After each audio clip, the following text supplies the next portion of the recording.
Hello, everyone. Welcome back to Literary Ladies. I feel like we need a little intro song. Maybe I'll sing one. Yeah, we can make a little jingle about who we are, what we do. It's like do, KP, do, Melanie, boo, boo, boo, Literary Ladies. Ah. Ah, And that's what it's going to be. I'm just going to record myself singing that, and that'll be our intro. I like that. I'm a big fan. Okay, great. Let us know what you think. So this week we are doing Then She Was Gone by Lisa Jewell. And not to give away my, not to spoil my rating later, but I loved this book a lot. Um, so it's another like murder mystery, psychological thriller, essentially. I feel like all of those books fall into the same category because you kind of got to have some psychological issues going on to murder someone. Maybe, unless you're Yeah. in like the mafia or something. I don't know.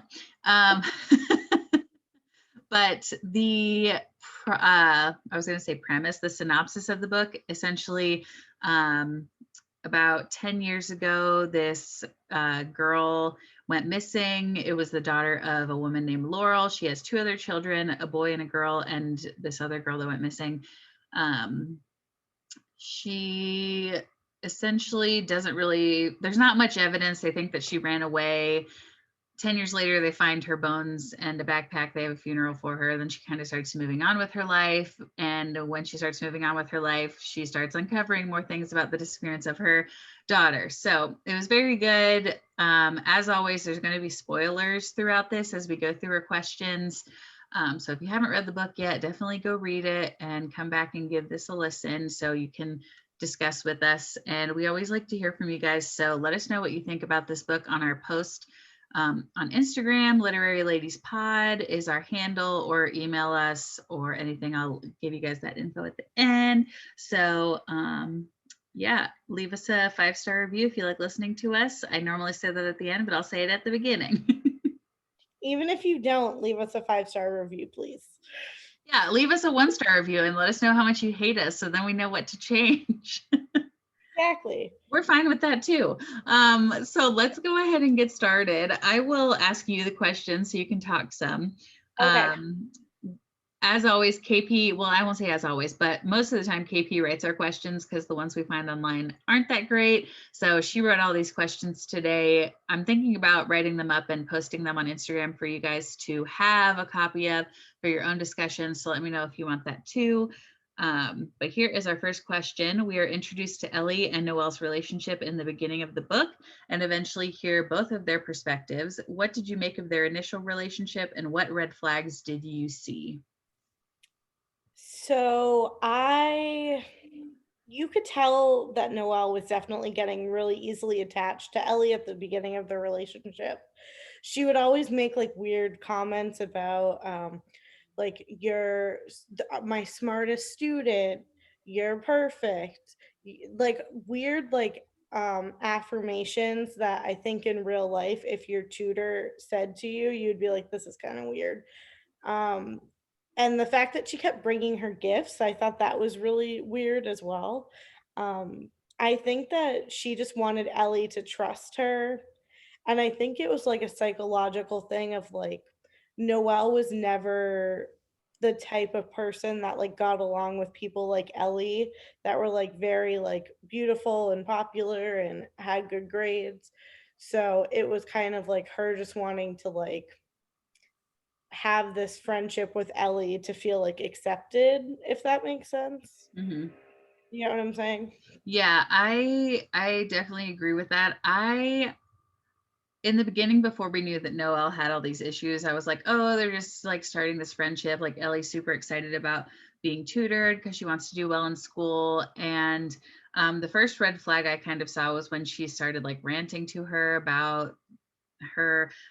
I don't know if it was about the relationship necessarily, but like if there's anything like she wanted the most in her life and it getting taken away and stuff. That was kind of odd.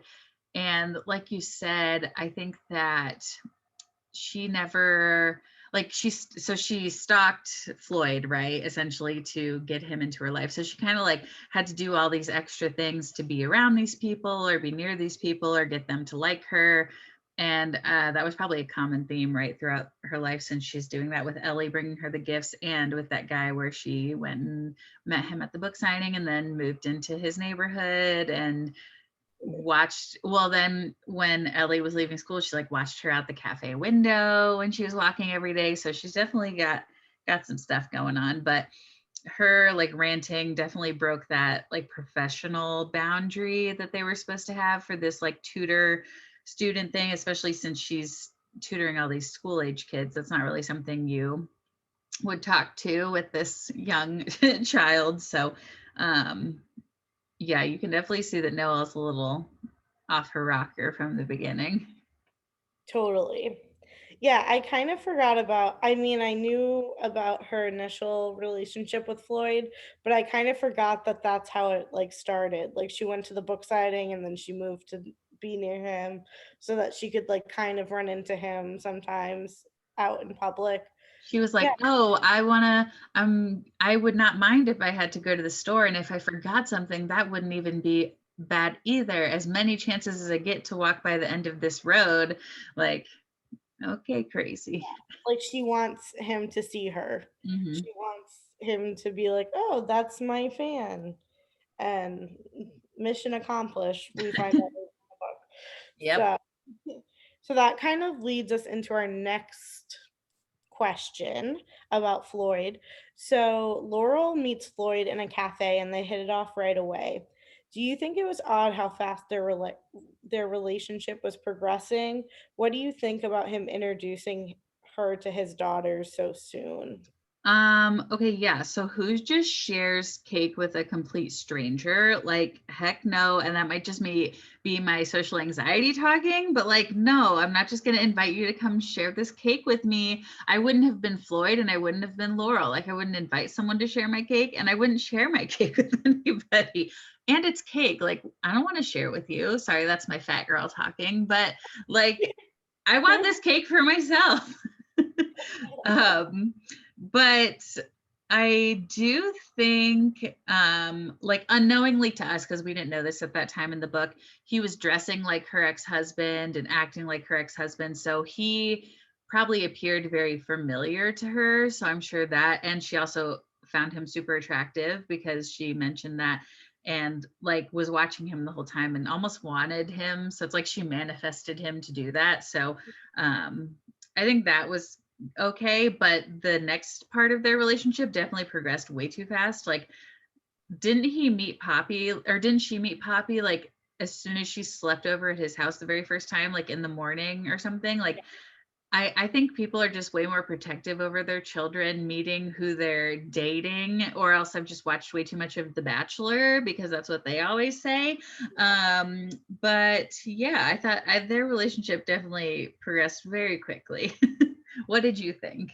Yeah, I agree. I think that in real life, I can't speak for everyone, but I think a lot of people would not introduce their new girlfriend of one night to their child who lives at home still.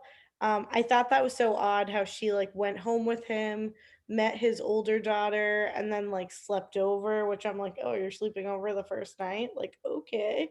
And then like meeting his younger daughter the next day. I just feel like that is so awkward and that like probably wouldn't happen in real life.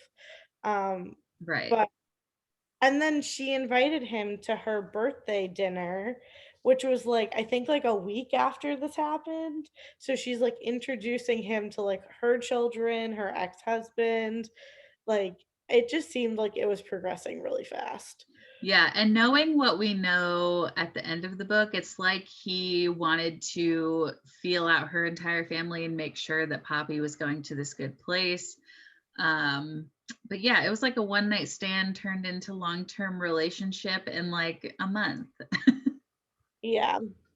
I was like yeah, he at some points, I'm like, "This is, like, so, like, sketchy."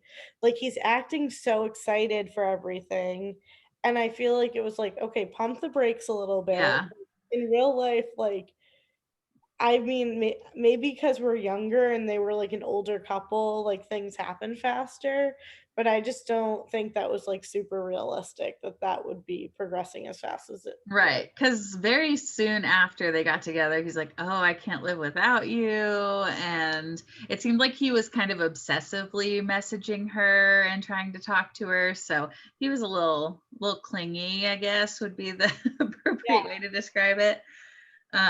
So are you, did you get to all your talking points or do you want to move on? that is all. Okay, perfect. So our next question, hey, I like to just make sure. When Ellie is trapped in the basement, what did you think? Did you have hope that she would get out and that her remains were possibly a mistake? I did. I thought that I had high hopes that she was going to make it out alive. And based on like how Noelle was telling her side of the story, saying that she was like taking such good care of Ellie in the basement, like giving her all these meals and you know, when it was like revealed that she got pregnant, I was like, okay, she just wants to use Ellie to have a baby and then she's going to like let Ellie go. But then when she said later that she just like left Ellie in the basement, I was like, oh my God, like, what is this? So, yeah, I was hoping Ellie was going to make it out. The fact that she just got left in the basement to die there alone really was sad. Um, and it shows like how crazy Noelle was. Yeah, when she said like, "Oh, I closed the door and I didn't open it for like 5 months or something," you're like, "Oh my God, like is so terrible." I had this hope the whole time that she was going to break out or get out somewhere. And the part that really broke my heart was when her mom was like, "How many times have I walked by and admired this cherry blossom tree in the front yard and I had been like meters away from my daughter." I have like chills in my body because that's like so heartbreaking. And I don't know, I just felt like those bones were fake, but obviously they probably like tested them to make sure they were her actual bones. But I thought, because we didn't know where Noelle was, so I was like, oh, maybe she just left with Ellie and they're somewhere else and she tried to do this whole thing again. But obviously no one is going to survive like that many months without eating or drinking or doing anything. Right. um, Also, okay, when Noelle is like explaining her side of the story, who is she talking to? It's a great question. To us. I don't know. Yeah, because when it first presented like her saying that side of the story, I'm like, oh, this must be like she got arrested or something and is like talking to the police what her side of the story was. And then because at a different part of the book, she actually told Floyd what had happened, kind of. So Mhm. I don't really know like who that was supposed to be addressed to. I guess it could have been addressed to us, but I just wondered what your thoughts were on that. Yeah, I don't know. Yeah, I think it was just supposed to be addressed to us, like her explaining her mindset of why she did what she did. I like that there were 5 different perspectives in this book, and we got to hear everyone's side of the story, and I think I enjoyed Noelle's the most because it was the most, like, mysterious, and you're like, "What the hell's happening with Noelle? Like, what Yeah. is she doing? Why is she doing this?" Yeah. She At some point, you're like, "Oh, she seems really caring, like, she's taking good care of Ellie, she's bringing her all these meals, and she's, like, trying to do all these good things." But then on the other hand, when she was taking care of Ellie, she would make comments like, "Oh, like, you're making me spend all my money." And it's like, "Okay, well, you kidnapped me, so shut up." Right. It's always interesting to get to hear that perspective of the kidnapper or the person that's killing people or whatever, like just to get inside of their head or whatever the author had planned for them. So yeah, it was almost like you you start to like, because I don't know, so many times, and this is just going to go into real life, you're like, oh, this person like murdered someone, oh my gosh, they're terrible, like they should receive the same punishment. But you like we know nothing about this person at all. And it's so easy to just be like, oh my God, they're this like terrible human. But we kind of, like you said, she seemed like very caring at the beginning with Ellie. And obviously she's got some issues. Like, so it helps you like put some of those people, even in real life, like into perspective. Like, oh, these are actual humans, not just monsters, and they're struggling through something. Yeah. And what was your, I didn't put this in any of the questions, but what was your like thoughts on Noelle buying Ellie all of the rats to take care of? Yeah, the like hamsters or whatever. Yeah. Oh, So yours, my bad. I know they talked during that time when she was ranting to her. I know that was something that they talked about when she asked her, you know, like what's something you've always wanted and that you'd like hate to lose. But like she's like Ellie had said that she actually said she never wanted a hamster. Yeah, So I guess maybe she just was asking that at the Noel was probably asking her that at the time without really caring what her answer was, just to kind of like prove a point. So then she got that mixed up and is like, oh, I'm doing this amazing thing. Like this girl loves hamsters. She's never had a hamster. She's always wanted one. I'm going to bring these to her and she can take care of them just like I'm taking care of her. And like had this whole, I think whenever things didn't go the way she had visualized them in her head, it like got really hard for her, and that might have been why she started getting really angry about her buying all these things and stuff. Because remember, the initial reason that she kidnapped Ellie was because Ellie didn't recognize her when she came and approached her on the street. So she's probably like, oh, I did this like favor for you now, buying you all these things. And she like didn't appreciate it essentially. Like she had right, kidnapped her. So of course she's not going to appreciate it. But I think in her mind, she's like, oh, I'm doing this amazing thing. Like she's going to love this. And then when she doesn't love it, she like, it's jarring for her. right. Yeah, that whole storyline I found very odd and I could have done without. Like I didn't really need to hear about her like taking care of the hamsters. But yeah, I guess what you're saying makes sense with that. It might have also, because there were so many, I also thought maybe it was a way for her to blame the like smell of a rotting body on like dead hamsters, which is like still creepy, but not as creepy as someone being dead in your basement, right? Not usually, yeah. Uh, um, all right, next question. So, Laurel and Hannah's relationship is very strained throughout the whole book. Do you think Hannah resented Laurel for treating Ellie as the golden child? What do you think when it was revealed that Hannah was actually dating Theo? so yeah, I think Hannah definitely resented her mom, and her mom resented her at the beginning of the book. She talked about these other children that she now had to take care of after her other one disappeared, right? But and I mean, it makes sense because right after Ellie disappeared, Laurel kind of shut down. And I'm sure she wasn't the mom that she was before. So even though Ellie had been this golden child, she still, I'm sure, was taking care of her children. But after that, I'm sure it was just kind of an every man for themselves thing, like dealing with the grief and just going back into regular life.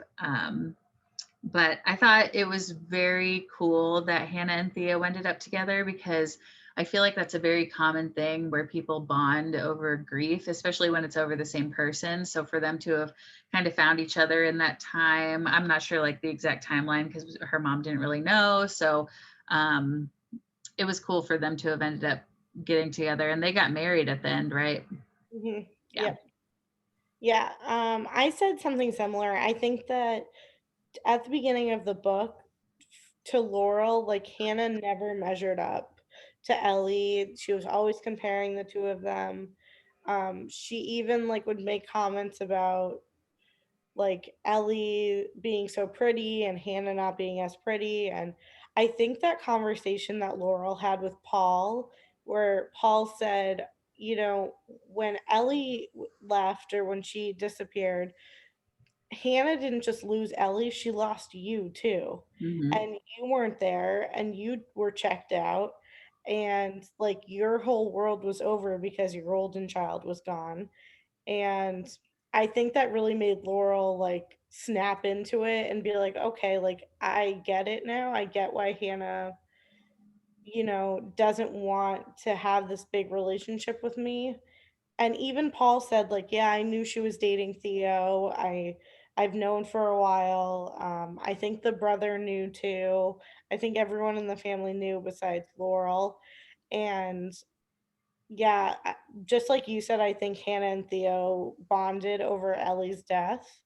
I think it was mentioned in the book that she ran into him like a year before, and a year before Laurel found out. And I think Hannah even tried to tell Laurel, like, oh, I ran into Theo like a couple of days ago. And I think Laurel was like kind of dismissive about it. So Hannah probably wouldn't have felt comfortable actually sharing what happened. Yeah, I can imagine just like as a mother that that would kind of shell shock you like, oh, my child has been in a relationship with someone and everyone else knows except for me. Like if you're supposed, because she goes to her house every week and cleans it and she interacts with her on a regular basis. So just, and she's even snooping to like, oh, and that makes sense that the T was written on the flowers now Yeah. because it was him. Um, yeah, so she like knew she was seeing someone and she knew that her daughter wasn't telling her, but she didn't know until towards the end that everyone else knew except for her. She thought she was just having all these mystery men and stuff and had these assumptions about her own daughter, but yeah, that definitely helped her snap out of it when she found out that. Yeah. Thank goodness, right? Yeah. So our next question, did you ever guess that Ellie was Poppy's mother? Why or why not? And how did you think that Poppy was conceived before it was revealed? So probably like halfway through the book, I figured out Ellie was probably Poppy's mom because they kept saying how much Poppy looked like Ellie. And I'm like, okay, based on the description of Noelle and Ellie, I don't think they look very similar. So I think that obviously Noelle took Ellie, somehow got her pregnant, had her carry out this baby, and the whole like how she was conceived, really, I was like, I have no idea. Like I thought maybe she, drugged Floyd and Ellie and like made them have sex. Yeah. Like she somehow got Floyd's sperm and then, implanted it in Ellie. Um it was surprising to me that he wasn't the father when that was revealed, because I was like, this whole time I thought, yeah, Ellie's definitely the mom, but like the dad's Floyd. So when she said it was some guy's sperm she bought online, I was like, what the heck? Yeah. In the back of my mind, like I always figured that the mom was Ellie, just like you said, because they kept saying that they looked alike, even though I'm pretty sure Ellie and her mom are blonde, but I think Poppy had dark hair. Hmm. Because I did try to pay attention this time, just so you guys know. Um, but I think like their facial features and everything, they kept saying that they looked very similar. Yeah. And then it was confirmed for me when SJ was like, oh, I saw her and she didn't have like a belly and she's about to have, and she gave birth to the kid like 2 weeks later or whatever. Yeah. That she had a flat stomach. And yeah, I thought something similar. She talked about like always was standing by with tampons, and I'm like, did she put sperm on like a tampon or something? And I thought she had like got it from Floyd somehow, and that it was Floyd's child and Ellie's child, which was still going to be super weird for Laurel and Floyd to figure that out. But it's like, oh, you're the child's dad, but also her grandfather. Surprise. Surprise. Um, yeah. Yeah, that whole situation was very weird to me. I was like, how did she get Ellie pregnant? Like, how did this happen? But it makes sense. I mean, Ellie talked about how Laurel like gave her something to black out, and she woke up the next morning and she could tell she didn't feel right. She Noelle gave it to her, not Laurel. Laurel's the mom. Oh, did I say Laurel? Sorry. Yeah. Sorry, people. I know I'm confusing you all. Here we go. Yeah, Laurel did not drug her kidnapped daughter where she didn't know where she was. that didn't happen. All right, last question. At the end of the book, Floyd decides to come clean to Laurel about everything, and then he eventually kills himself. Do you think that he needed to die? Why or why not? Do you think he could have lived and stayed in their lives? So I think towards the end of the book, you kind of find out that he's a little like off his rocker too, like impersonating other people and not impersonating, but like trying to dress like them and act like them, like she did with Paul. And even killing Noelle when she told him that it wasn't her daughter or his daughter. I think that if he hadn't killed himself, he would have been in prison for killing Noelle because I feel like she told the cops about it after the book was over, probably. But I don't think he and Laurel ever could have continued a relationship at all because she would have been too, like, you can't, I don't know, if someone kills someone else, it's just probably hard to, it's like, oh, if I say something bad, like, are they going to kill me too? You know? Yeah. I think she would have still let him have a relationship with Poppy, like supervised kind of visit sort of thing, like visiting each other. So I think he definitely would have like remained in their lives, but I don't think that him and Laurel would have had that same connection. Yeah. And he even mentioned in his like videotape to Laurel saying that his intention was never to have a romantic relationship with her. He wanted to have a friendship so that he could tell her the truth about Poppy. And that just happened that they happened to be attracted to each other. Mhm. I think that he didn't have to die. I think he had a lot of things going on in his head. But you know, the guilt took over. He felt so guilty about like misleading her. So, and I think it was revealed at the end of the book that they took the body out of the garden. Oh, really? Okay. Yeah. So, yeah, I think you're right. I think he would have ended up going to jail. That was Like, wild when it was like, oh, see that newly planted flower bed that's higher than the others? Noelle's back there. okay, creepy. Oh, that's why there's red hair falling out of the dirt. I never would have guessed that. Awkward. Yeah, so that's our thoughts and our all of our questions. We're going to move on to one of my favorite parts, which I did try harder on this time to pay attention, which I is mean, task. You good didn't? for you, Melanie. Like, we don't need to shame you. You pick who you feel in your heart. Okay, thank you. I mean, I feel bad when I like get I try to be accurate to what the author described. And I feel like even when I didn't have the ethnicity correct, I still kind of went on the same like look Yeah.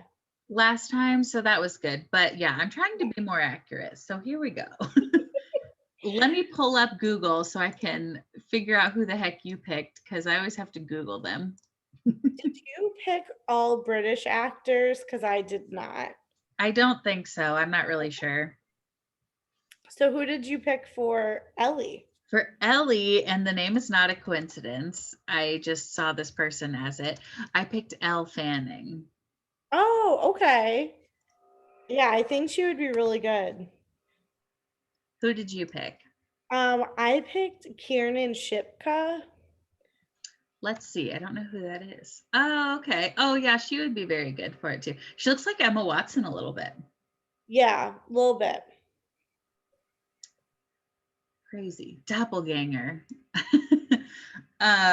Who Poppy was hard because Poppy's only like 9 years old, right? Yeah.